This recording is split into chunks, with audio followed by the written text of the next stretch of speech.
오늘의 주요 뉴스입니다. 이스라엘이 이란 핵시설에 기습 공격을 가한 뒤 양국 간 교전이 이틀째 이어지고 있습니다. 이스라엘에서도 사망자가 발생한 가운데 미국도 군 자산을 투입해 이스라엘 지원에 나섰습니다.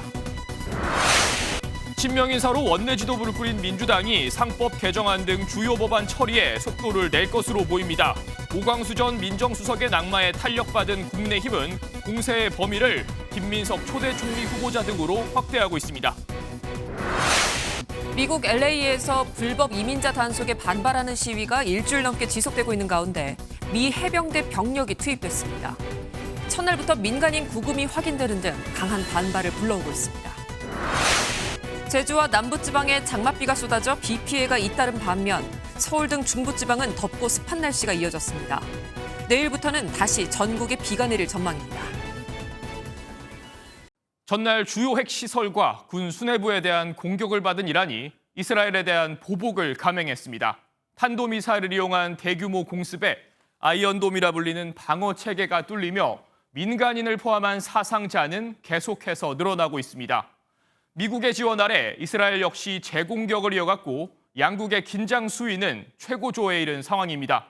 오늘 뉴스는 전면전 우려가 고조되는 중동 내 상황을 진단하고 치솟는 유가 등 그 여파를 집중적으로 짚어보겠습니다. 그럼 이틀째 이어진 이란의 보복 상황을 노아린 기자가 보도합니다. 캄캄한 밤하늘에 공습 사이렌이 울려 퍼집니다. 곧이어 여러 발의 미사일 섬광이 떨어지며 거대한 폭발음이 들립니다.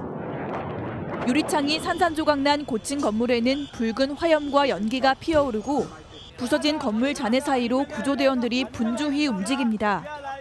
이란이 이스라엘의 수도 텔아비브에 이틀 연속 수백 발의 탄도미사일을 발사하며 보복 공격에 나섰습니다. 이스라엘은 아이언돔을 포함한 대공 방어망을 가동했지만 탄도미사일을 완벽히 막아내는 데는 실패했습니다. 일부 미사일이 지상으로 떨어졌고 파편에 맞은 여성을 포함해 현재까지 3명이 숨졌고 40여 명의 부상자가 발생했습니다. 이란은 이스라엘의 잔혹한 공격에 단호히 대응하기 위한 작전이 시작됐다며 보복의 정당성을 강조했습니다. با قدرت عمل خواهد شد و با اونا مماشاتی نخواهیم کرد. 이란 현지 언론은 이란군이 텔아비브의 국방부와 정보기관 등을 겨냥했다고 전했습니다. 이란군은 또 이스라엘군의 F-35 전투기 2대와 드론 여러 대를 타격해 성공적으로 파괴했다고도 주장했습니다. MBN 뉴스 노하린입니다. 이스라엘도 연일 전투기를 출격시키며 이란에 대한 공격을 이어갔습니다. 단순 교전을 넘어 이란 지휘체계 괴멸까지 목표로 한다는 분석도 나옵니다. 우방국인 미국도 구축함을 전진 배치하는 등 이스라엘 지원에 나섰습니다. 이어서 강재묵 기자입니다. 이스라엘은 이란이 민간인 밀집 지역에까지 미사일을 발사하며 이른바 레드라인을 넘어섰다며 재보복을 예고했습니다. More is on the way. The regime doesn't know what hit them. They don't know what will hit them. 이스라엘 군도 계속해서 전투기를 띄우며 이란 공군 기지와 미사일 발사대 등을 공격했습니다. 더 나아가 이스라엘이 이란 군 수뇌부를 제거하기 위한 참수 작전에 돌입할 것이라는 전망도 나오고 있습니다. 무선 호출기를 폭파해 헤즈볼라에 상당한 타격을 줬던 것처럼 이스라엘의 정보력과 무기를 바탕으로 이란의 의사결정 체계를 파괴할 것이라는 분석입니다. 미국도 본격적인 이스라엘 지원에 나섰습니다. 이란발 탄도미사일 요격을 지원한 데 이어 구축함을 전진 배치하고 공군 전투기들도 보안 조치를 강화하고 있습니다. 유엔 안전보장이사회 긴급회의에서도 미국은 이스라엘 지원을 강조했습니다.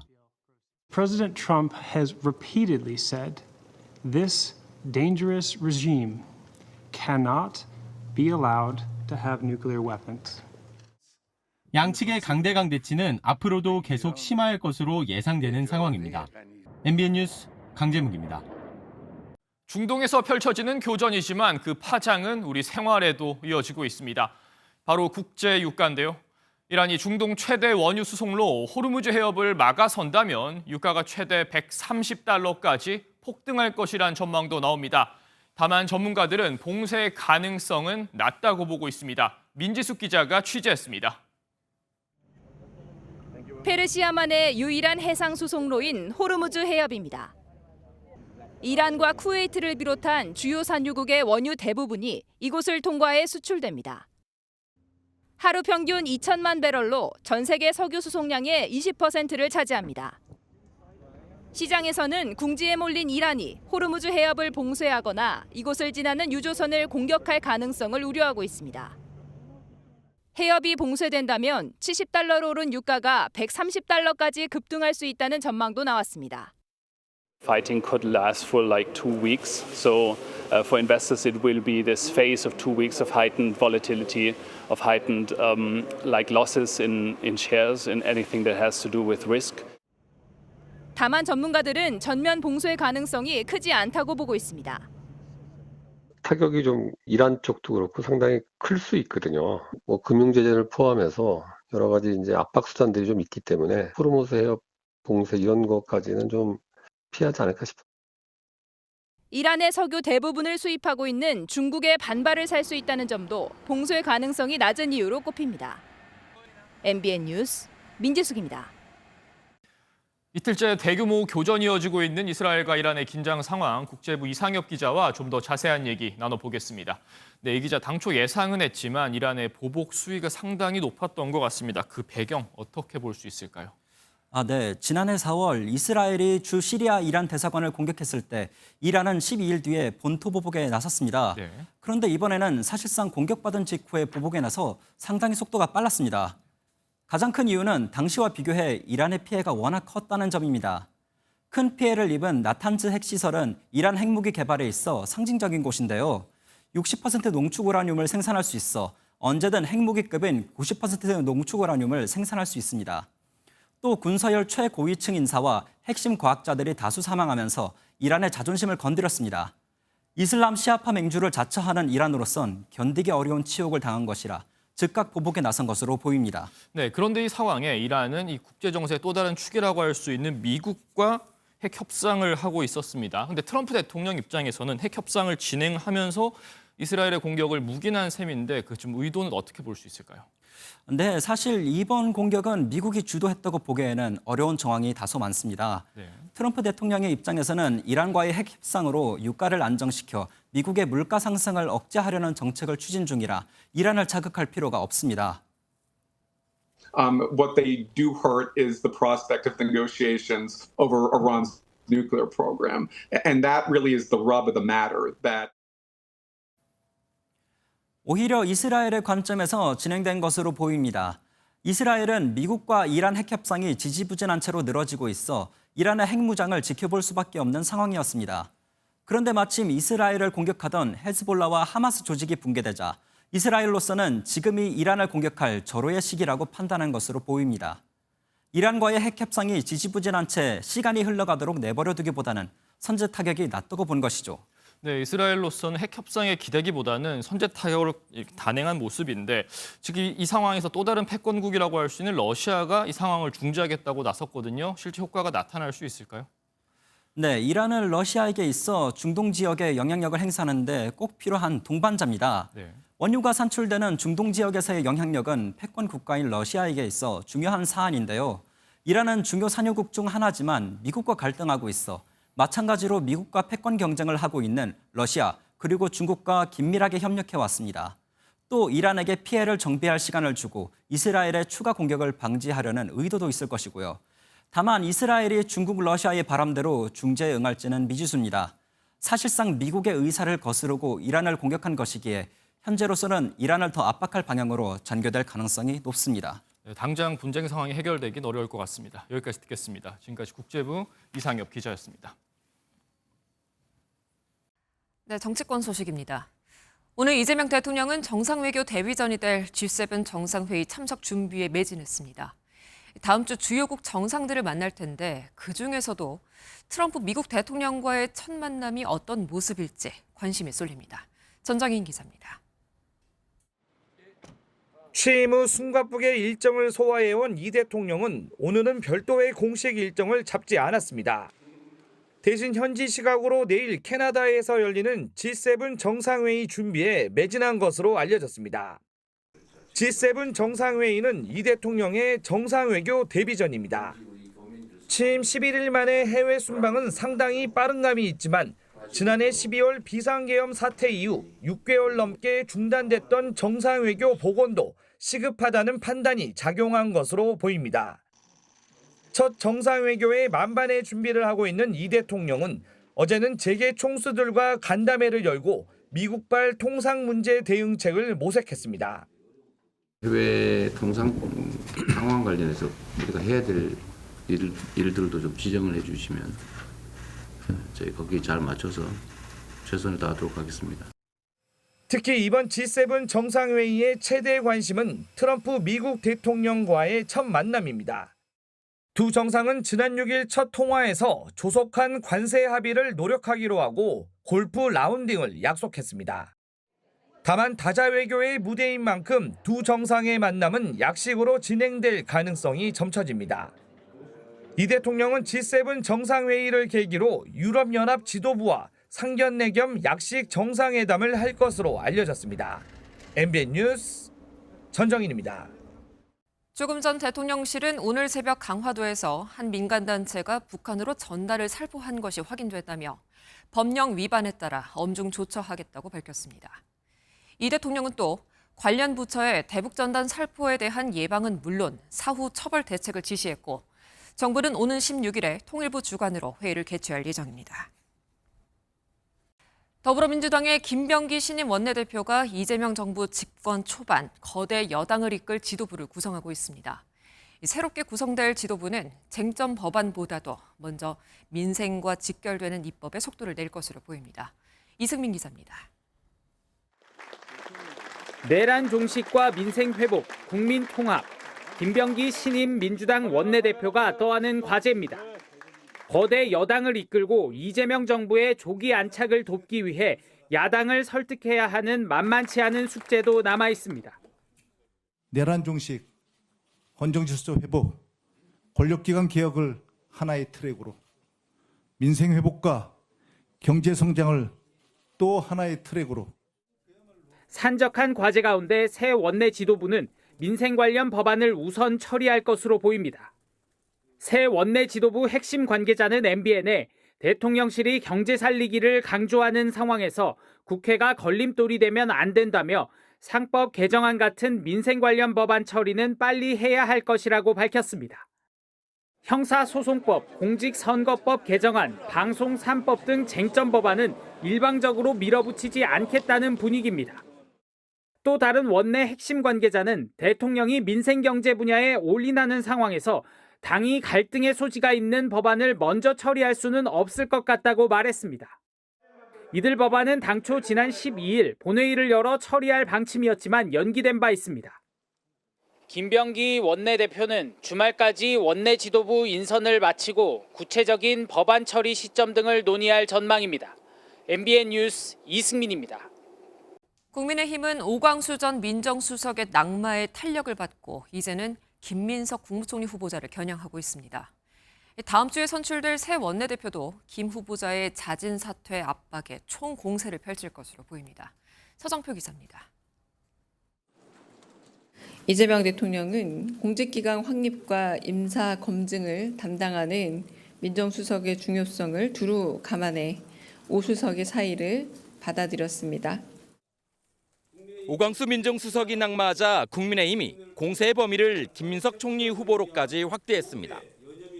국민의힘은 오늘 김 총리 후보자는 두 번의 억대 불법 정치자금 수수 전과가 있다며 그 사건에서 검은 돈을 제공했던 지인에게 차용을 가장해 또다시 불법 자금을 받았다는 의혹이 제기됐다고 비판했습니다. 이어 김 후보자는 신고 재산이 2억 원인데 자녀를 학비와 생활비가 연간 1억 원 이상이라는 미국 유명 사립대에 유학 보내고 있다고 공격했습니다. 이런 인물이 21세기 선진국 대한민국의 국정을 이끌어갈 수는 없습니다. 이 대통령은 김민석 후보자 지명을 철회하고 김 후보자는 정치인 강모 씨로부터 4천만 원을 빌린 뒤 갚지 않은 의혹을 받고 있습니다.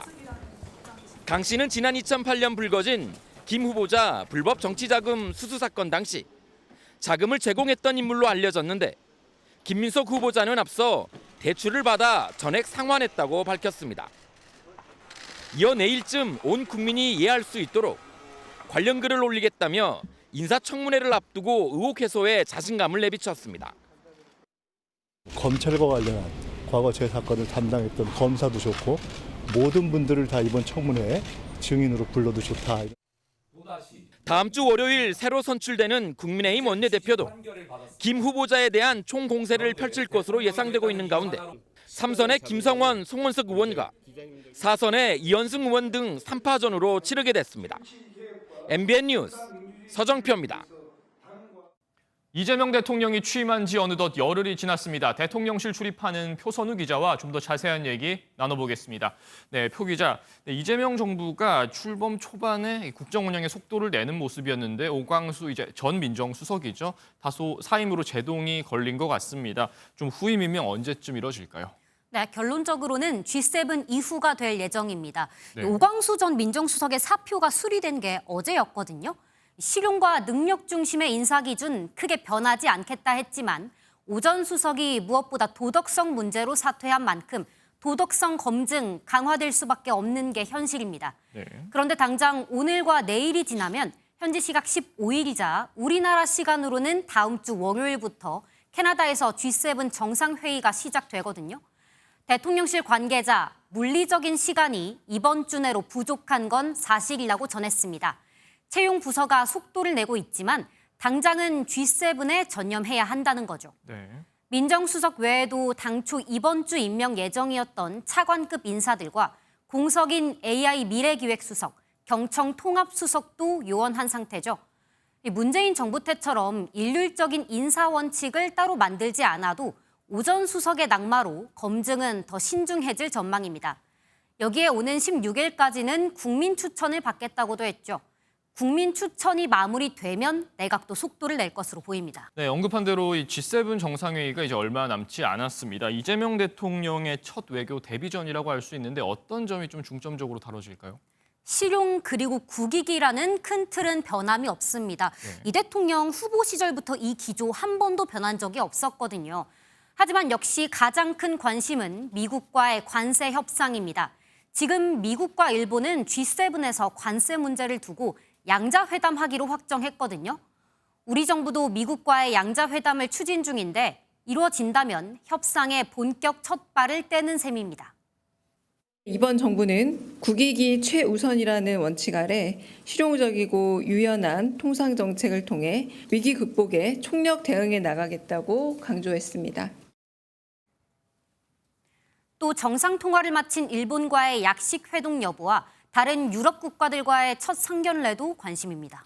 네, G7에 이어서 또 관심이 가는 게 현지 시각으로 24일입니다. 네덜란드에서 열리는 나토 정상회의 참석 여부인데 좀 참석 여부 확정된 게 있습니까? 네, 참석할 가능성 크다는 게 유력한 관측입니다. 네. G7이 경제와 기후위기 등에 초점이 맞춰져 있다면 나토는 군사와 안보가 중점이거든요.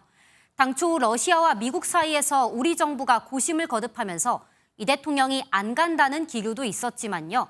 우크라이나 전쟁과 최근 이스라엘, 이란 공습 등 세계 진영 갈등이 심화되면서 참석하는 쪽으로 선회했다는 분석이 나옵니다. 네, 하필 또 첫 순방을 앞두고 국제 정세가 상당히 요동치는 모습인데요. 그래서인지 이 대통령 오늘 공식 일정 없이 G7 준비에 매진한 모습입니다. 네, 이 대통령 공식 일정은 없었지만요. 개인적으로는 집안 경사가 있었습니다. 네. 장남 동호 씨가 결혼한 건데요. 보시는 대로 삼엄한 경비 속에 서울에서 비공개 결혼식을 올렸습니다. 결혼식은 가족과 친지 그리고 여권의 일부 인사들만 참석했습니다. 네, 여기까지 듣겠습니다. 지금까지 정치부 표선우 기자였습니다. 20일간의 준비 기간에 들어간 3대 특검은 주말에도 분주한 모습을 보였습니다. 파견 검사만 120명에 달하는 역대 최대 규모인 만큼 수사 방향에 관심이 집중되는데요. 3대 특검이 어떤 부분에 주력할지 장동건 기자가 정리했습니다. 3대 특검팀은 수사 대상만 35개에 달합니다. 내란 특검은 11개, 순직 해병 특검은 8개, 김건희 여사를 겨냥한 특검의 수사 대상은 무려 16개입니다. 김 여사 특검은 도이치모터스 주가 조작 의혹과 관련해 기존 수사에서 찾아내지 못한 권오수 전 회장과의 연결고리를 확인하는 데 주력할 것으로 보입니다. 이 사건이 사회적으로 논란이 많이 된 것으로 알고 있습니다. 그런 만큼 객관적으로 좀 사건을 바라봐야 되지 않을까 싶습니다. 정치 브로커 명태균 씨 관련 의혹도 김 여사가 2022년 지방선거에서 일부 후보 공천에 개입했다는 부분은 특검이 규명해야 할 과제입니다. 건진법사 전성배 씨 관련 의혹도 기존 수사가 상당히 진행됐지만 통일교 측이 김 여사 선물이라며 전 씨에게 건넨 샤넬백의 행방은 오리무중입니다. 다만 줄곧 소환 조사를 거부해온 김 여사 측이 특검 조사에 응하는 방안을 고려하는 것으로 MBN 취재 결과 확인된 만큼 관련 수사에 진척이 있을지 주목됩니다. 내란 특검의 경우 이미 검찰이 윤석열 전 대통령과 군경 핵심 인물들을 재판에 넘긴 만큼 북한의 공격을 유도했다는 외환죄 수사에 주력할 것으로 보입니다. NLL에서 북의 공격 유도 등의 문구가 적힌 노상원 전 정보사령관 수첩 내용도 확인 대상입니다. 윤 전 대통령이나 당시 대통령실의 은폐나 수사 외압이 있었는지가 핵심인 최혜병 특검은 비교적 쉽게 풀릴 것이라는 기대도 나옵니다. 다른 특검보다는 좀 쉬울 거라고 봅니다. 뭐 이미 누가 진실을 갖다가 은폐하는지는 다 나와 있는 거니까. 통화 녹음 같은 새로운 증거나 핵심 인물들의 증언이 나온다면 3대 특검은 빠른 성과를 낼 수도 있을 전망입니다. MBN 뉴스 장동건입니다. 장맛비 소식입니다. 제주와 남부지방엔 호우특보가 내려질 정도로 많은 비가 내렸습니다. 곳곳에서 피해가 났고 항공과 여객선 운항이 차질을 빚기도 했습니다만 인명피해가 없었다는 건 천만다행입니다. 먼저 정치훈 기자가 남부 장마 상황 짚어봤습니다. 벽돌과 우수관이 나뒹굴고 빨간 흙벽이 고스란히 드러났습니다. 오늘 새벽 전라북도 고창에는 150mm 비가 쏟아지며 4차선 고가도로 옆 옹벽이 무너졌습니다. 다행히 다친 사람은 없었습니다. 이미 옹벽이 무너진 구간뿐만 아니라 나머지 옹벽도 추가로 붕괴될 우려가 있어 도로가 전면 통제됐습니다. 심란하네요. 심란해. 저런 게 이 지역에 여러 군데 있는데 다른 데는 괜찮을까 싶기도 하고. 흙탕물이 흐르는 하천에 승용차 한 대가 빠져 있고 탑승자를 크레인으로 구조합니다. 차가 떠내려간다는 신고를 받고 출동한 구조대원이 2명을 무사히 구조했습니다. 군산의 자원 재순환 시설에서는 빗물이 스며들어 합선으로 추정되는 불이나 1,100만 원 상당의 재산 피해가 나기도 했습니다. 빗길 교통사고도 잇따랐고 나무가 쓰러지기도 했지만 큰 인명피해는 없었습니다. 또 김포와 제주 여수를 오가는 항공기 8편과 여수와 제주 등 6개 항로 7척 여객선에 발이 묶였습니다. MBN 뉴스 정춘우입니다. 네, 이렇게 남부는 비가 많이 왔지만 서울에 있는 저희는 30도 넘는 땡볕더위에 그늘 찾기 바쁜 하루를 보냈습니다. 이렇게 날씨가 절반으로 극명하게 나뉠 수 있는 건가 싶을 정도인데요. 내일은 전국에 비가 내린다고 하니까 피해 없도록 주변 한번 꼼꼼하게 살펴봐 주시기 바랍니다. 최현미 기자입니다. 시원한 분수 물줄기 사이로 뛰노는 아이들. 무더위를 식히는 데는 물놀이만한 게 없습니다. 덥기도 한데 시원해요. 밖에는 많이 더웠는데 물속은 시원해서 많이 놀 수 있었어요. 어제부터 강한 비가 내린 남부지방과 달리 서울은 31도를 넘어서며 8월 초 한여름 날씨를 보였습니다. 그러나 내일 오전부터는 1호 태풍 우디베의 영향으로 다시 비가 내릴 전망입니다. 제주도를 시작으로 전국에 확대될 예정인데 태풍 우디비 남긴 열대 수증기와 한반도 북쪽의 찬 공기가 충돌하며 돌풍과 벼락을 동반한 강한 비가 예상됩니다. 내일은 북쪽 저기압에 동반된 한랭 전선의 영향으로 오후에 서쪽 지역부터 비가 시작되어 점차 전국으로 확대되겠습니다. 예상되는 비의 양은 제주도에 최고 100mm 이상, 그 밖에 내륙 지방은 10에서 60mm 수준입니다. 비는 모레인 다음 주 월요일 오전이면 대부분 그칠 예정입니다. MBN 뉴스 최은미입니다. 김해 국제공항에서 벌어진 일입니다. 착륙을 하려던 여객기가 오른쪽 활주로로 착륙하라는 관제 지시를 따르지 않고 왼쪽 활주로로 들어오는 아주 아찔한 일이 벌어졌습니다. 문제는 3개월 전에도 똑같은 상황이 있었다는 겁니다. 비행기 사고는 곧 대형 참사로 이어지는데 왜 이런 일이 반복되고 있는 것인지 알아봤습니다. 유승호 기자입니다. 그제 오후 대만 타이베이에서 출발한 중화항공 186편이 도착 예정지인 김해국제공항에 착륙을 시도했습니다. 관제사는 오른쪽 활주로인 18R로 착륙을 지시했고 조종사도 이를 2차례 확인한 것으로 알려졌습니다. 그런데 여객기는 지시와 달리 왼쪽 활주로 18L에 착륙했습니다. 당시 18L에는 진에어 여객기가 이륙을 위해 이동 중이었는데 관제사가 급히 진에어 여객기를 막아 세우면서 충돌은 가까스로 피했습니다. 김해공항에서는 지난 3월에도 똑같은 사고가 있었고 이번까지 모두 4건의 활주로 오착륙 사고가 일어났습니다.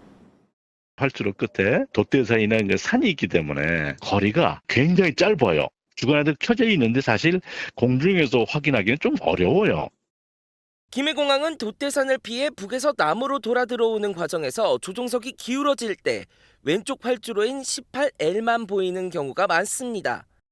18R 착륙을 확인하고도 18L로 내리는 이유입니다.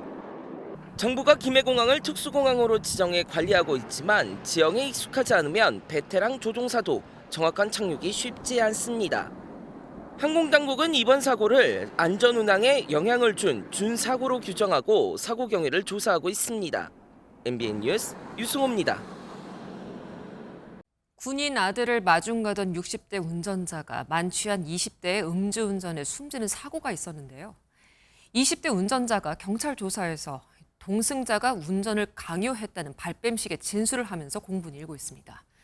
이외 사건 사고 소식들까지 노승원 기자가 모았습니다. 만취한 채 달려온 20대 운전자의 승용차가 중앙선을 넘어 SUV를 들이받습니다. SUV 운전자 60대 여성은 휴가 나온 아들을 마중 나가다가 변을 당했습니다. 병원에 입원했던 승용차 운전자는 하지만 최근 경찰 조사에서 동승자가 운전을 강요했다고 변명한 것으로 전해졌습니다. 경찰은 당일 이들의 행적을 따로 조사해 진위를 확인할 예정입니다. 어제 저녁 인천 서구 청라호수공원에선 여성이 물에 빠졌다는 신고가 접수됐습니다. 구급대원이 출동해 물에 빠진 70대 여성을 구조하고 심폐소생술을 했지만 여성은 결국 숨졌습니다. 경찰은 범죄 정황은 없었다며 경위를 확인 중입니다. 오늘 새벽 6시 40분에는 경북 상주시 중부내륙고속도로 상주나들목 근처에서 화물차 1대, 승용차 4대의 오중 추돌 사고가 나 5명이 다쳤습니다. 경찰은 화물차 운전자의 졸음운전 가능성을 두고 조사하고 있습니다. 서울 관악구청 앞에선 오늘 오후 2시 11분 SUV에서 원인을 알 수 없는 불이 났습니다. 다친 사람은 없었고 소방이 원인을 찾고 있습니다. MBN 뉴스 노승환입니다. 2차선 도로 횡단보도에 신호등이 생긴 곳입니다. 평소 5초면 건너던 거리를 파란불 대기 시간이 생기니 무단 횡단하는 사람들이 늘고 있습니다. 안전을 위해 만든 신호등이 무용지물이 돼버린 상황인데 해결책은 없는 것인지 최민성 기자가 현장 취재했습니다. 분주한 아침 출근길, 서울 지하철 마포역으로 향하는 대단지 아파트 인근 사거리입니다. 이곳은 원래 신호등이 없었는데 지난해 말 새로 설치됐습니다. 그런데 신호등이 무색하게 일부 시민들이 도로 위 차량 사이를 비집고 길을 건너는가 하면 신호를 기다리는 시민들 앞에서 무단 횡단을 서슴없이 하는 모습이 종종 보입니다. 무단 횡단 왜 하시게 된 건지. 사고 나는 것보다는 조금 기다리는 게 더 좋으니까요. 사실 되게 짧은 거리인데 신호등이 생겨가지고 조금 불편하긴 해요. 서울 성동구의 한 횡단보도 역시 사정은 마찬가지였습니다.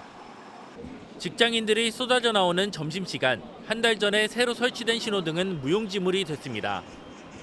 취재진이 지켜본 결과 30분 동안 신호가 10차례 바뀌었는데 모두 54차례의 무단 횡단이 목격됐습니다. 대기 시간이 너무 길었던 탓입니다.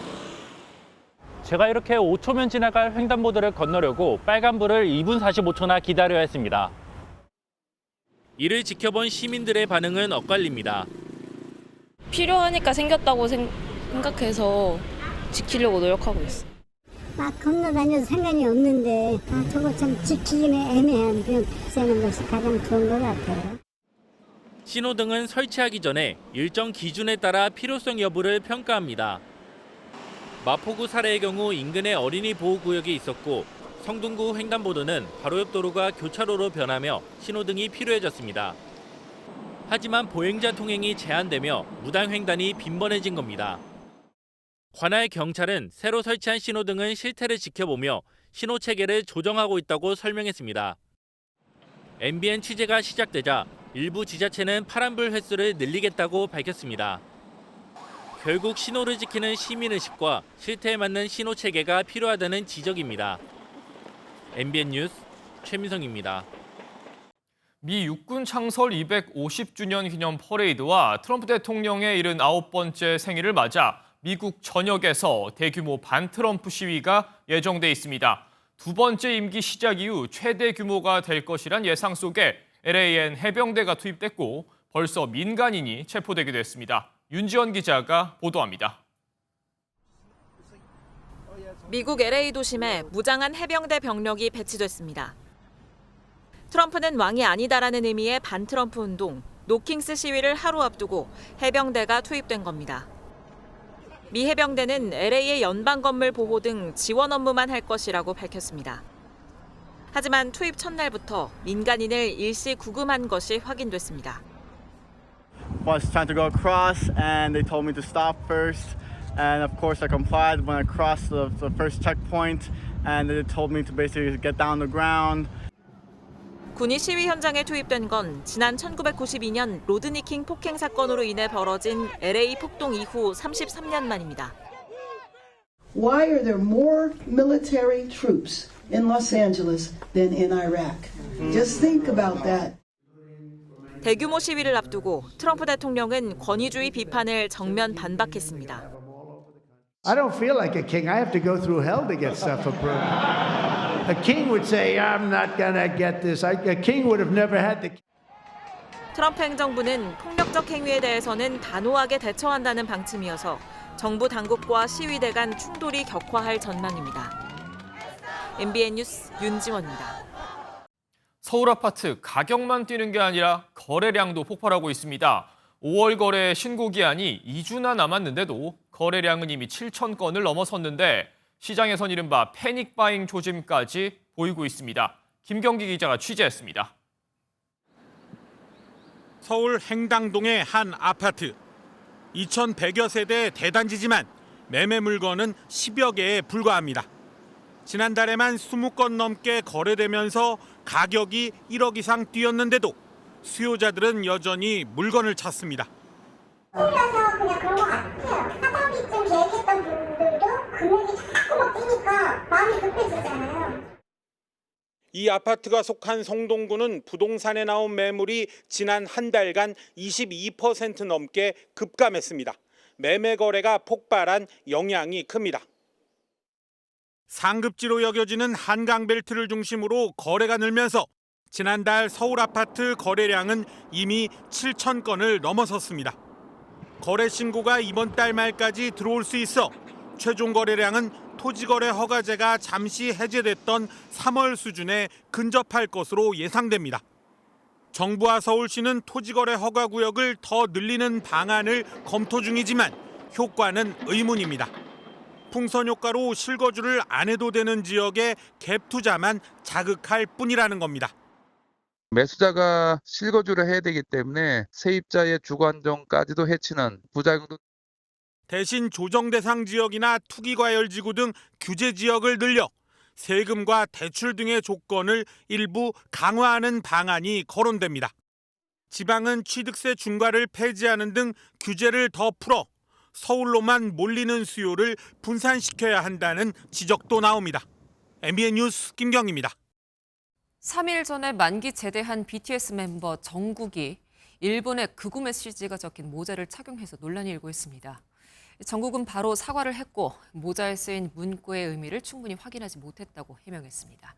심가연 기자입니다. BTS 정국이 어제 열린 동료 멤버 제이홉의 솔로 콘서트 리허설에서 착용한 모자입니다. 검은색 캡모자 앞면에 도쿄를 다시 위대하게라는 문구가 영어로 적혀 있습니다. 도널드 트럼프 미국 대통령의 선거 슬로건 미국을 다시 위대하게에서 차용한 이 문구는 우익 성향의 일본인들이 자주 사용하는 표현으로 알려졌습니다. 일본 제국주의 시기를 미화하는 의미로 해석될 여지가 있는 만큼 아시아권 팬들 사이에서 민감한 이슈로 번졌습니다.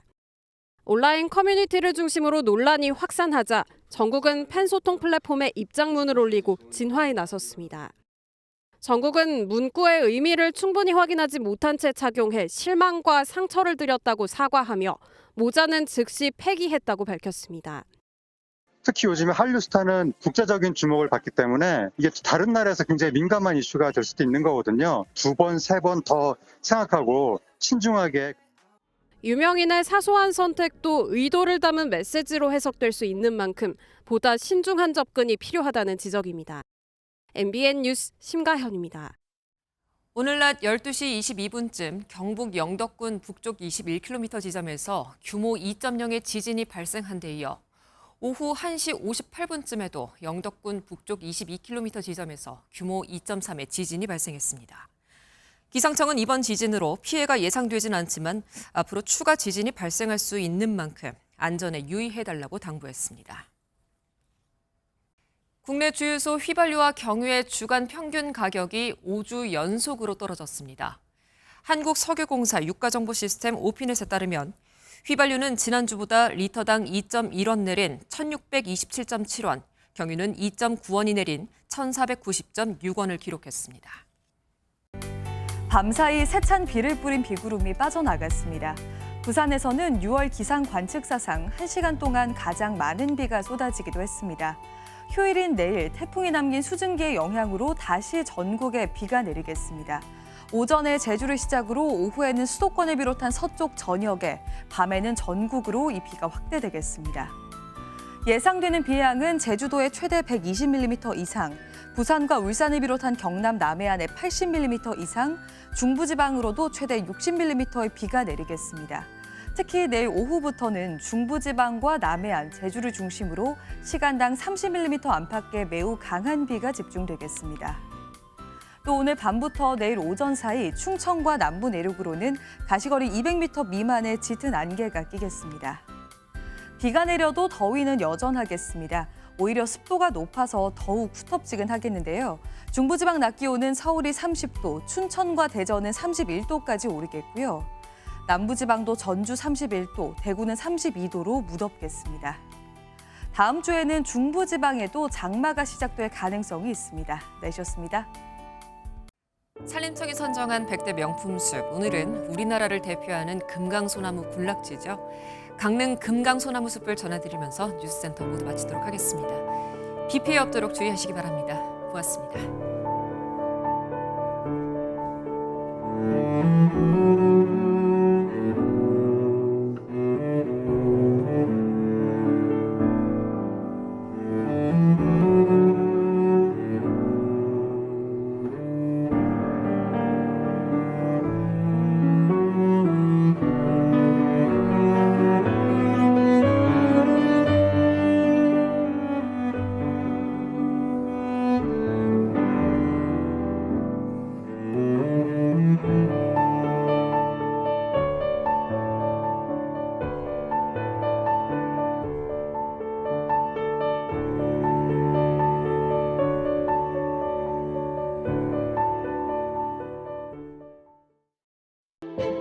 you